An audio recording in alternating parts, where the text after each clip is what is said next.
ठीक है, आओ जी शुरू करते हैं comparative and common size statement. ठीक है जी, तो कंपैरेटिव एंड कॉमन साइज, ठीक है जी, कितने नंबर का चैप्टर है? 3 मार्क्स। क्वेश्चन नंबर कौन सा रहने वाला है बोर्ड में आपके? 11th question. कौन सा क्वेश्चन है? 11th question. क्या आने वाली है इसमें? इंटरनल चॉइस आएगी। इसमें 2 चीजें पढ़नी है, एक तो क्या और दूसरा क्या? प्रैक्टिकल। मेरी बात ध्यान से सुनना बेटा, बहुत ध्यान से। देखो हम कुछ चीजें ना टेक्निकल तरीके से स्किप भी कर सकते हैं। इसकी थ्योरी पढ़ने की जरूरत आपको इतना सीबीएसई हमारे साथ क्रूर नहीं हो सकता कि वो दोनों क्वेश्चन में क्या दे दे आपको? थ्योरी। एक बात तो पक्का है कि क्या देगा? प्रैक्टिकल। तो थ्योरी हम इसकी डिस्कस कर ही नहीं रहे, जितनी पहले करी होगी। अब हम आज इसकी थ्योरी डिस्कस नहीं कर रहे, सिर्फ हम किसके बारे में बात करेंगे? इसके प्रैक्टिकल। प्रैक्टिकल में हमारे पास 2 चीजें पढ़नी है हमें। क्या? एक तो बैलेंस शीट पढ़नी है और एक क्या पढ़नी है? Income statement. बैलेंस शीट और इनकम। अब बैलेंस शीट में क्या पढ़ना है? Comparative balance sheet, comparative income statement. दूसरी क्या है बेटा? Common size. बैलेंस शीट और कॉमन साइज इनकम स्टेटमेंट। इतनी बात नोट कर लो।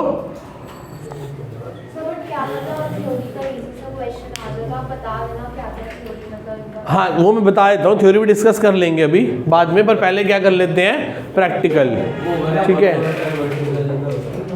हाँ हॉरिजॉन्टल वर्टिकल हो सकता है, उसके मैनेजमेंट, उसके फीचर्स, वो सब चीज़ें होंगी। हाँ बैलेंस शीट में क्या होता था? बैलेंस शीट में शाहरुख सलमान नहीं चलेंगे। शाहरुख कौन है? Share holder. सलमान कौन है? पता नहीं। ये क्या है? Non current liability. और ये क्या है? Current liability. ये क्या है? Non current assets. और ये क्या है? Current assets. हो गई बैलेंस शीट। तो शाहरुख सलमान नहीं चलेंगे।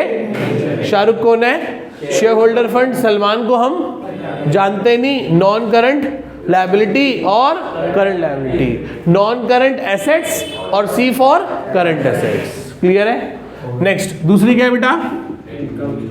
Income statement. इनकम स्टेटमेंट में क्या आएगा बोलो? याद है? अरो चरणप्रीत चोर एम्प्लॉय फंड 2। अरो चरणप्रीत चोर एम्प्लॉय फंड 2। अरो फिर R for revenue from, O for other income, C for cost of material, P for purchase, C for change in inventories, E for employ benefit, F for finance cost, D for depreciation and amortisation, O for other expense. बोलो yes और no. तो क्या था ये? Balance sheet में क्या था भैया बोलो? शाहरुख सलमान नहीं चलेंगे। इनकम स्टेटमेंट में क्या था? अरो चरणप्रीत चोर एम्प्लॉय फंड 2। अरो मीन्स अरे हो नहीं कह रहा, अरे हो। Revenue from operation. क्या रेवेन्यू फ्रॉम ऑपरेशन? सेल्स। क्या? Sales, net sales. Revenue from operation, sale of goods and services and sale of scrap. Next O for other income. बाकी income cost of material consume, purchase of stock, C for change in inventory में क्या क्या आ जाएगा बोलो? क्या क्या आएगा? Work in progress, finish goods और स्टॉक इन ट्रेड। और इसका फॉर्मूला क्या होता है चेंज का? Opening minus closing. E for employ benefit, F for finance cost, D for depreciation and amortisation, O for other expense. जो अभी हमने डिबेंचर्स में पढ़ा ना, क्या पढ़ा? वो जो loss on SPR right of कर रहे हैं, वो नहीं क्या राइट ऑफ कर रहे हैं? Loss on issue debenture right of कर रहे हैं। फाइनेंस उसके से स्टेटमेंट ऑफ P&L से राइट ऑफ कर रहे हैं। तो स्टेटमेंट ऑफ P&L मतलब इनकम स्टेटमेंट, उसमें कहां से राइट ऑफ कर रहे हैं? एफ फाइनेंस कॉस्ट से। किससे राइट ऑफ कर रहे हैं? फाइनेंस कॉस्ट से। किसी को कोई डाउट यहां तक पहले बताओ, क्या हम आगे मूव कर सकते हैं? चलो जी, एक और चीज मुझे बता दो, काम आएगी भी शायद हमारे। COGS क्या होता है? Cost of goods sold. क्या फॉर्मूला होता है? ये होता है CPCEU। क्या होता है? C for cost of material consumed, P for purchase of stock in trade, C for change in stock. क्या फॉर्मूला होता है? ओपनिंग माइनस किस किस का? वर्क इन प्रोग्रेस का, फिनिश गुड्स का, स्टॉक इन ट्रेड का। E for employ benefit expense. इसमें से सिर्फ क्या आएंगी? वेजेस। क्या आएंगी? O means other expense. Other expense में से सिर्फ कौन से आएंगे? Direct expense. कौन से एक्सपेंस आएंगे? हो सकता है कि कहीं हमें COGS कैलकुलेट करना पड़ जाए। तो ये बैलेंस शीट है, ये इनकम स्टेटमेंट है, और ये क्या है बेटा हमारा? COGS। इसे नोट कर लो। बैंक चार्जेस तो अदर एक्सपेंस में आते हैं, फाइनेंस कॉस्ट में नहीं आते। खैर अब उस बात को याद रखने की जरूरत नहीं है। आओ जी, अब हम शुरू करने जा रहे हैं कंपैरेटिव स्टेटमेंट। क्या शुरू करने जा रहे हैं? तो कंपैरेटिव स्टेटमेंट में सबसे पहले क्या लिखते हैं? पर्टिकुलर्स, फिर कौन सा? प्रीवियस ईयर, फिर कौन सा? Current year. प्रीवियस ईयर कौन सा? 2020, और ये कौन सा? 2021। फिर क्या लिखेंगे? Absolute change. क्या लिखेंगे बेटा? फिर क्या आएगा? Percentage change. इसे क्या बोलेंगे? इसे क्या बोलेंगे? इसे क्या बोलेंगे? इसे क्या बोलेंगे? डी। सी कैसे आएगा? बी माइनस, और डी कैसे आएगा? C अपॉन A इंटू में 100। ये ऐसे क्या कैलकुलेट होती है? Comparative statement. चाहे वो बैलेंस शीट हो, चाहे वो कंपैरेटिव इनकम स्टेटमेंट हो, हमें फर्क नहीं पड़ता। ठीक है। पर्टिकुलर्स पहले कौन सा? क्वेश्चन में चाहे उल्टा दे रखा हो, पहले करंट ईयर बाद में प्रीवियस ईयर, पर हमें जब हम स्टेटमेंट बना रहे होंगे 3 नंबर के लिए, क्वेश्चन नंबर 11वें की, तो हम क्या करेंगे? पहले कौन सा? प्रीवियस, फिर कौन सा? फिर क्या? एब्सोल्यूट चेंज और परसेंटेज चेंज। क्लियर है इतनी बात? A, B, C और D। कोई डाउट यहां तक पहले बताओ बेटा किसी को? Yes, this is very important बेटे, भूल गए हम। यहां पे एक नंबर क्या आएगा? Note number. एक छोटा सा लाइन छोड़ देंगे, बाकी नहीं भी छोड़ी तो मुझे नहीं लगता कि कुछ होना चाहिए, बट स्टिल चलो बना देना नोट नंबर। ठीक है, क्लियर है? ये तो क्या है बेटा? Comparative statement. अब हम किसकी बात करने जा रहे हैं? Common size. Common size statement. उसमें वही क्या लिखेंगे? सबसे पहले particulars, note number, previous year, current year, फिर ऊपर की तरफ लिखेंगे परसेंटेज चेंज। क्या लिखेंगे? Percentage change of previous year, percentage change of current year. इसे क्या बोलेंगे? A, B, C, D। ठीक है। अब देखो एक नोट लिख लो, इसमें क्या है? In common size balance sheet total assets and liability are to be considered as 100। क्या मानेंगे? In common size balance sheet. किसमें बेटा? बैलेंस शीट में टोटल एसेट्स और टोटल लायबिलिटी को क्या मानेंगे? 100 मानेंगे। क्या मानेंगे? 100 मानेंगे। And other heads are to be percentage of total assets and total liability। बाकी सब चीजें किसकी परसेंटेज होंगी? Total assets and total liabilities की। मैं आपको समझाता हूं अभी की कैसे। फॉर एग्जांपल हमारे पास शेयर होल्डर फंड पड़ा है, नॉन करंट लायबिलिटी और करंट लायबिलिटी पड़ी है।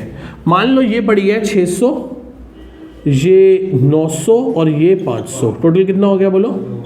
2000। अब आप मुझे इसकी परसेंटेज बता दो कितनी है। शेयर होल्डर कितना है बताओ, 600 अपॉन 2000 करो, इट इज 30%। क्या ये 30%? क्या ये मैं क्या कह रहा हूं, शेयर होल्डर 600 है जब टोटल लायबिलिटी कितनी है, it means share holder funds are the 30%, share holder fund consist 30% of the total liability. अच्छा बताओ ये कितना है, नॉन करंट लायबिलिटी कितनी है, 45%। कैसे निकाला बेटा, 900 डिवाइडेड बाय 2000। करंट लायबिलिटी कितनी है बोलो, 500। कितनी है, 500 डिवाइडेड बाय 2000 कितना हो गया, 25%। बोलो बात समझ आई कि नहीं आई, पक्का। अब बताओ इसका सम क्या बन रहा है, मेरे को पहले ही कहा था, इसको मानो ही पहले, क्या पहले से क्या मान लो, 100 ही बनना चाहिए। नेक्स्ट एसेट्स में करोगे तो कैसे करोगे, मेरे पास दो एसेट्स है, नॉन करंट एसेट्स और करंट एसेट्स। ये कितनी है 1200 और ये कितनी है, टोटल कितना हो गया, क्या मान लूँ इसको पहले से ही 100। बताओ ये कितना परसेंट है और ये कितने है, 40। खत्म। कोई डाउट यहाँ तक पहले बताओ किसी को, ये नोट हो गया। एक पेज में पूरा कंसोलिडेट कर दिया और अभी 2 क्वेश्चन कराऊंगा और चैप्टर खत्म। एक कंपैरेटिव का और एक, या 4 करा दूं, एक कंपैरेटिव की बैलेंस शीट, एक कॉमन साइज की बैलेंस शीट, एक कंपैरेटिव की इनकम स्टेटमेंट है उसकी। आप सोचो शायद मैंने जब साल के शुरू में चैप्टर को कराते हैं, जब पहली बार कराते हैं तो कम से कम 3 से 4 क्लास लगाते हैं, एक क्लास में बस एक ही चीज कराते हैं। 2 क्लास लगाई थी, कोविड की वजह से 2 लगाई होंगी, वैसे मुझे याद है हम 4 लगाते हैं आराम आराम से। और अब देखो, अब उसी बात को कैसे समझा दिया, एक क्लास 1 घंटे में आराम से चीज कवर अप हो जाती है। तब भी सुबह ली थी, तब भी नींद में थे, आज भी नींद में हो। जागो यार, चैप्टर ही ऐसा है, आसान है, उल्टा मुझे लगता है फ्री के नंबर है। अभी इसमें एक बात बताऊंगा तुम्हें, जादू वाली बात बताएंगे अभी। चलो आओ जी, अभी इस बात में भी रुको बेटा, आओ जी आगे देखो, लिखो लिखो भैया लिखो, in common size income statement, in common size income statement RFO is to be considered as 100। RFO को क्या मान लेंगे बेटा हम, 100 मान लेंगे। RFO is to be considered as 100। Revenue from operation को क्या मान लेंगे हम, बोलो बेटा 100 मान लेंगे। और बाकी सब आइटम्स कैसे कैलकुलेट होंगी, उसके बेसिस पर कैलकुलेट हो जाएंगी। लिखूं या बात समझ आ गई, ठीक है। CBSE का सैंपल पेपर 2022 हम करने जा रहे हैं। क्वेश्चन नंबर कौन सा है, 11। देखो मेरे हिसाब से ना ये चीज बिल्कुल सेम रहने वाली है। क्वेश्चन नंबर 11 इसी का होगा, क्वेश्चन नंबर 12 कैश फ्लो का ही होगा। तो आप जैसे जैसे सैंपल पेपर जितने ज़्यादा करते जाओगे ना, आपको खुद पता चल जाएगा कि मैं कोई जादू वाली बात नहीं कह रहा, मैं भी वही बात कह रहा हूँ जो बुक्स में लिखी हुई है, पर मैं थोड़ा ईमानदारी और सच्चाई से सैंपल पेपर सामने खोल दिया, ठीक है। वो बोटी जी कहते हैं मैं कह रहा हूँ ये क्वेश्चन ऐसे आएगा तो इस जगह पे आएगा, तो वो ठीक बात है, वो भी इसलिए कह रहे हैं क्योंकि सैंपल पेपर में ऐसा लिखा हुआ है, इसमें कोई जादू वाली बात नहीं है, ठीक है जी। तो आओ चलो क्वेश्चन नंबर 11 पे आओ। क्या कहता है, ये कहता है कि कंपैरेटिव स्टेटमेंट बनानी है। क्या बनानी है, कौन सी स्टेटमेंट बनानी है, P&L। P&L किसे बोलते हैं, इनकम स्टेटमेंट को। भाई साहब का नाम कुमुद लिमिटेड, तो क्या लिखोगे ऊपर, इन द, तमीज से करूँ कैसे कर दूं, इन the books of Kumud limited. क्या बनाने जा रहे हैं हम, नहीं कॉमन साइज है, कंपैरेटिव इनकम स्टेटमेंट। कब बना रहे हैं, एज नहीं, फॉर द ईयर एंडेड। क्या लिखेंगे, फॉर द ईयर एंडेड 31 मार्च। कब की, 20 और 21, 21-22 के 20-21, बेटे 20-21 होगी। चलो ये क्या बनेगा सबसे पहले, फिर ये भाई साहब NN last year, current year, फिर क्या,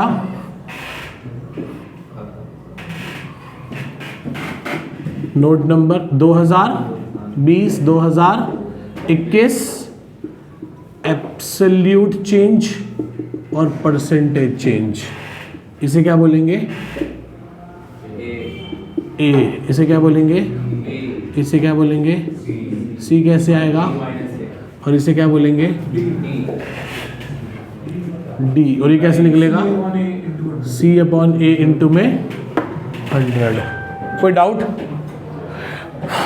सबसे पहले क्या लिखेंगे ऊपर? इनकम। क्या लिखेंगे? इनकम में क्या आएगा सबसे पहले? और फिर क्या आएगी? आपको कसम होगी किसी ने RFO लिखा तो क्या लिखोगे? Revenue from. तो बताना रेवेन्यू फ्रॉम ऑपरेशन कितना है पहले? 30 लाख। फिर कितना हो गया? 35 लाख। अदर इनकम कितनी है? बोलो भाई। 3 लाख। अब 4.5 लाख। ये क्या बन गया बेटा? ये क्या बन गई? बोलो। Total income. क्या बन गई? टोटल इनकम क्या है ये? ए। कितनी होगी टोटल इनकम? 39.50। फिर क्या है बेटा? सेकंड क्या है? एक्सपेंस। एक्सपेंस में क्या था? चरणप्रीत चोर एम्प्लॉय फंड 2। तो सबसे पहले क्या है बताओ? Cost of material. फिर दूसरा क्या है? और फिर क्या है? अब कुछ नहीं है।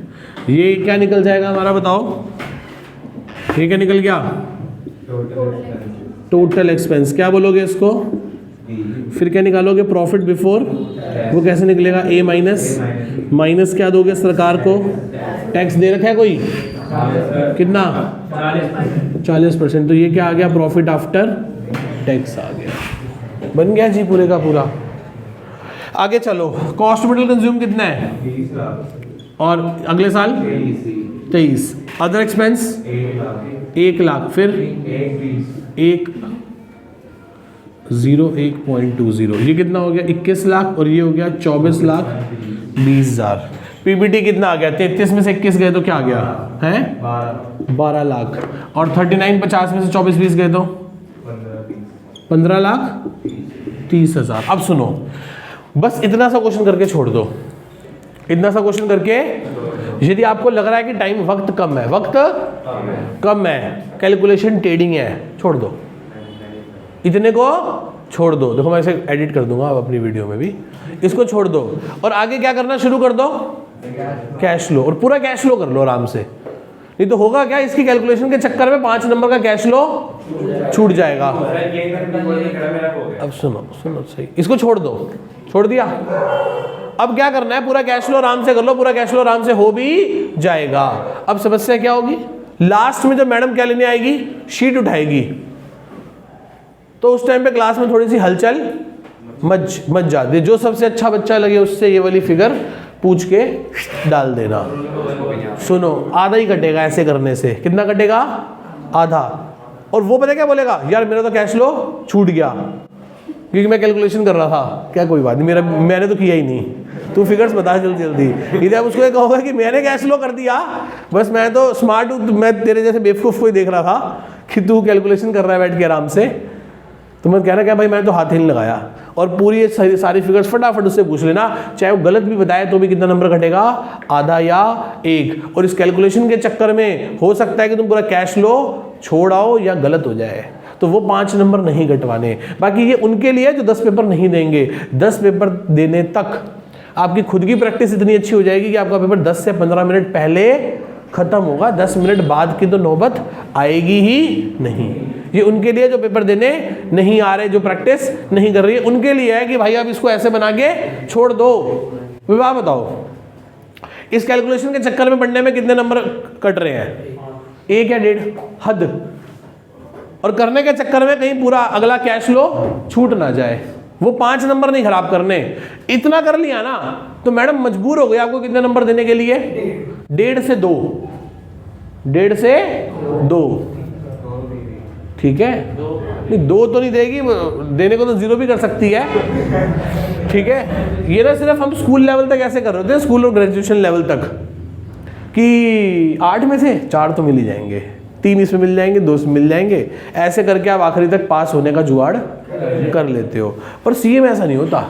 सीए में आंसर की परफेक्शन का लेवल पूरा होना चाहिए। वहाँ आप ये नहीं कह सकते कि मैंने 20 नंबर का क्वेश्चन है तो आधा अधूरा ठीक किया 10 तो मिल ही जाएंगे। वहाँ स्टेप वाइज मार्किंग नहीं होती, पूरा सही या पूरा गलत, क्योंकि आप सीए बना रहे हो ना, अकाउंटेंट थोड़ा बना रहे हो कि गलत कर देगा तो उसकी गलती को कोई और ठीक कर देगा। तो वहाँ परफेक्शन लेवल ज़्यादा चाहिए होता है। ये तो अभी तुम बहुत छोटे हो, अभी स्कूल लेवल पे। आओ चलो बताओ कितने, अच्छा ये भी कर लेना, ये भी कर सकते हो फटाफट। कितना है बताओ? 5, फिर 1.5, फिर 6.5, फिर 3.20, फिर 3.20, हाँ 3.30, सॉरी, हो गया। अब परसेंटेज कैसे निकलेगी बताओ? 5 डिवाइडेड बाय 30 करो, 16.67%। 1.5/3 करो, 50%। 6.5/33 करो। पता है ना मैं क्या कर रहा हूँ बेटा? समझ आ रहा है सबको? कैसे? 6.5/33 बताओ क्या आ रहा है? वही क्या? 20% पक्का? 20 पूरा 20 है। और 3/20 15%। और 20%, 20% हो गया ना? 3 20/21 15.20।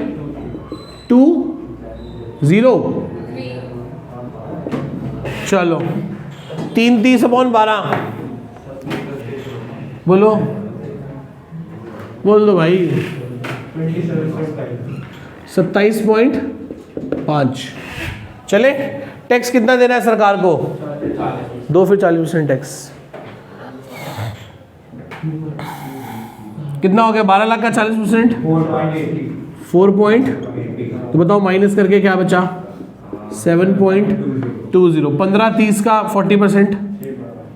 6 12, और माइनस करके 9 18। और करो डिफरेंस, बताओ कितना है? 1 25, 1 32, माइनस करके बताओ। है 198। अब सुनो, ये भी 27.5% होगा और ये भी 27.5% होगा, करके देख लेना, क्योंकि वो टैक्स 40% से सेम प्रोपोर्शन में तो कट रहा है। वो करने की जरूरत नहीं है, करके देख लो, फिर समझ आ जाएगा। बिना करे समझ नहीं आएगा। ये देखो, ये 27.5 निकाला था, वो प्रोपोर्शनेटली उसका 40% है और वो बचा हुआ 60% है, तो वो सेम ही आएगा।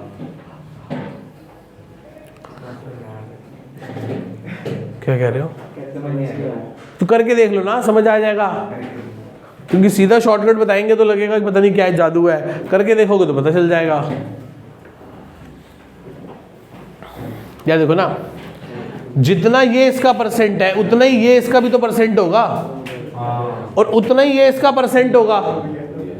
सेम प्रोपोर्शन में तो कट रहा है सब कुछ, तो करके देख लो। क्या पार्टी का नाम? In the books of V limited. क्या कर रहे हैं हम? Common size balance sheet as on 31 March 2020 and 21। Common size बनानी है तो बना लेंगे। क्या लिखेंगे सबसे पहले? पर्टिकुलर्स, नोट नंबर, फिर कौन सा?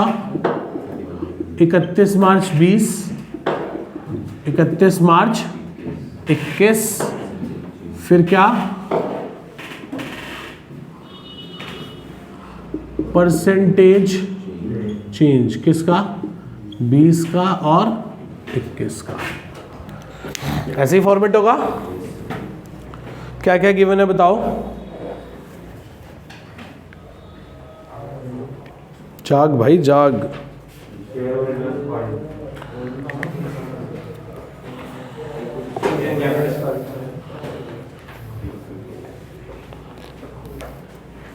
हाँ जी, क्या बेटा? सबसे पहले क्या है? Equity and liability. क्या गिवन है इक्विटी एंड लायबिलिटी में? आगे नॉन करंट लायबिलिटी, अच्छा उसके अंदर भी है कुछ, क्या गिवन है, शेयर कैपिटल और रिजर्व्स एंड फिर क्या दे रखी है, नॉन करंट लायबिलिटी में क्या गिवन है, नॉन करंट है ही नहीं, लो कर लो बातें। करंट लायबिलिटी में क्या है, ट्रेड पेबल और बस, लो कर लो बातें, खत्म। बताना क्या क्या है, 30 लाख 50,000, 20 लाख पूरा, आगे 30 50, अच्छा ये आगे 6 लाख और ये 280, फिर 4 लाख 670, पहले यही कर ले, ये कितना हो गया 30 लाख और ये कितना हो गया 40 टोटल दे कौन 40 दे रखा है, ये तो 30 और पक्का 7 और 8 15 40 है, ठीक है। अब सुनो ध्यान से बात, क्या कहा था, किसको 100 मानना है, टोटल को क्या मान लेना है 100। अब एक बात बताओ, 20 लाख 30 लाख का कितना है 2/3, तो बोल सकते हैं 66.67%। 6/30 कितना है 20%। 4/30 कितना है बोलो 13.33, हो गया पूरा 100। समझ आया कैसे किया, 20 divided by 30, 6 divide by 30, 4 divide by 30। अब करो 30 50 डिवाइड बाय 40, 68.75 कुछ ऐसा आना चाहिए, देखना 67 पॉइंट कुछ 25 है कुछ है। बताओ क्या आ रहा है, करो भाई करो, 30.5 डिवाइडेड बाय 40 करो, क्या आ रहा है,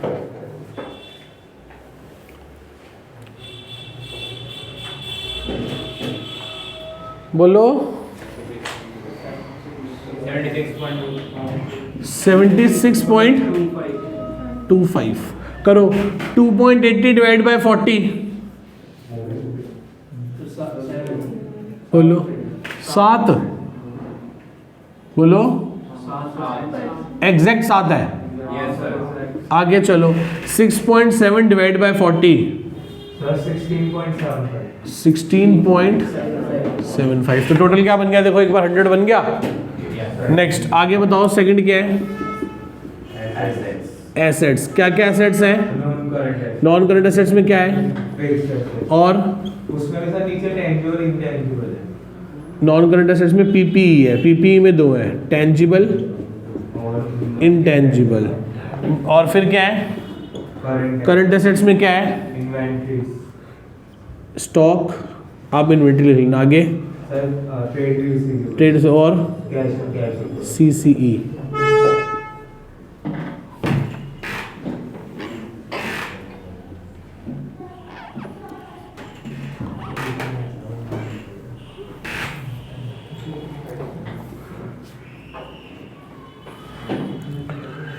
टेंजिबल कितनी है बोलो बेटा, 12 और ये 16 और इंटेंजिबल 3 और ये 2 स्टॉक 3 और इधर सा 8 10 12 2 फिर 2, टोटल ये कितना हो गया और ये कितना हो गया, करो 12 डिवाइडेड बाय 30 करो 40%। 3 divide by 30, 3 divide by 30, 10 divide by 30, 33 point, और 2 डिवाइड बाय 30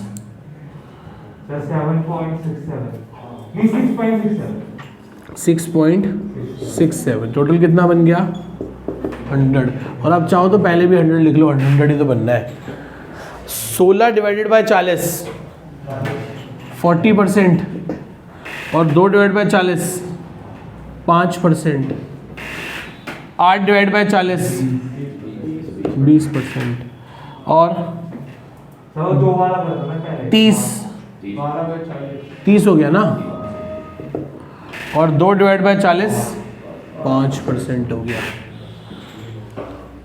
कोई मुश्किल था, आसान था, लड्डू था एकदम। तो बस ये बेटे बार मुँह धो गया पहले, पूरी भयंकर नींद में। क्या हो गया? सो जा बेटे, सो जा आराम से। इस रूम में चला जा बेटे, आराम से सो जाओ। है सुबह सुबह गम।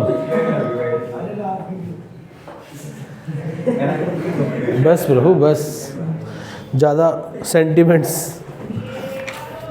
चलो, कोई डाउट इसमें किसी को?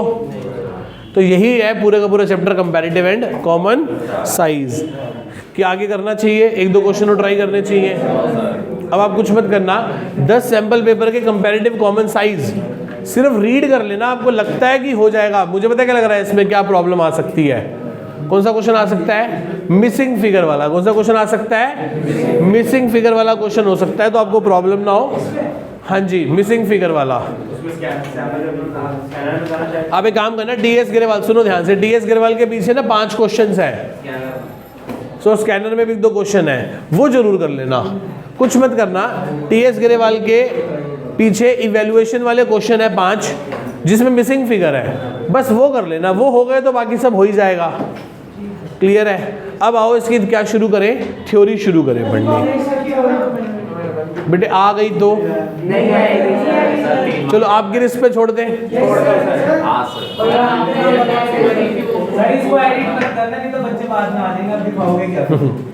ठीक है, वो तो CC की है। जागो बेटे जागो। आपसे बोला था 3 नॉन करंट इन्वेस्टमेंट्स बता दिए। 3 नॉन करंट इन्वेस्टमेंट। हाँ, वो सीसी में छोटा है। वो कह रहा है कैश फ्लो स्टेट, वो कह रहा है वो क्वेश्चन बता दो। मैं कहा वो कैश फ्लो का क्वेश्चन है। चले तो निकाल लो फटाफट और थ्योरी करते हैं। नहीं चलो ठीक है, टाटा। 1-2 मिनट रुक जाओ, एक बार इसको बंद करियो भाई।